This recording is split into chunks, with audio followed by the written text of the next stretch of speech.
стопанинът на община Русе. И на вас се полага да изречете благословията, обредния хляб, който е поставен на трапезата. Той играе основна роля, защото това е прехраната на много народи. Когато има хляб, има всичко.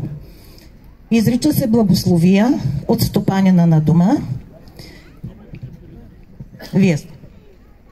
Скъпо семейство, да сме здрави, да имаме сили да засяваме земята, да имаме сили да женим засятото, да се трудим, да се пазим един други, да споменаваме Бога, да обичаме България. Дай Боже.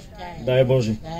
Да има в дома ни деца, да има в дома ни щастие, да има в дома ни здраве. Така че, благодаря ви за трапезата, която сте приготвили, скъпи домакини. И сега може би ще дойдат и коледари в нашата къща. Прекадява се трапезата. Ето тук керамитката. Така. И да се сбъдне благословията, която изрекохте. Дай Боже здраве да има за всички и благополучие. Господин Милков, там се гадае и на люспи от лук. Във всяка люспа се поставя сол, за да се види каква ще е годината.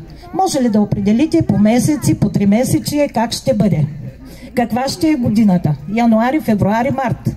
Така както гледам люспите от тук, за всички няма изненада, че годината ще е отрудена много, ще работите всички.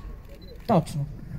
Следващото 3 месече... Годината ще е здрава, ще е много здрава годината, ще са ви румени буските на всички.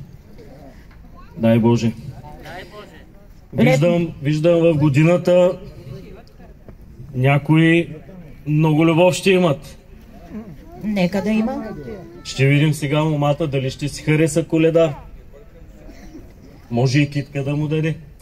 Точно по този начин. А тук виждам една люспа от тук, че много реколта ще има за нас тази година. Дай Боже, дай.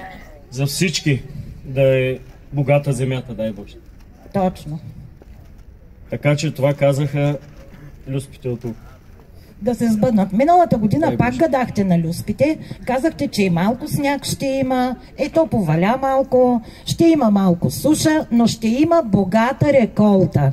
И годината беше много плодородна, много плодове, много жито и благополучие имаше.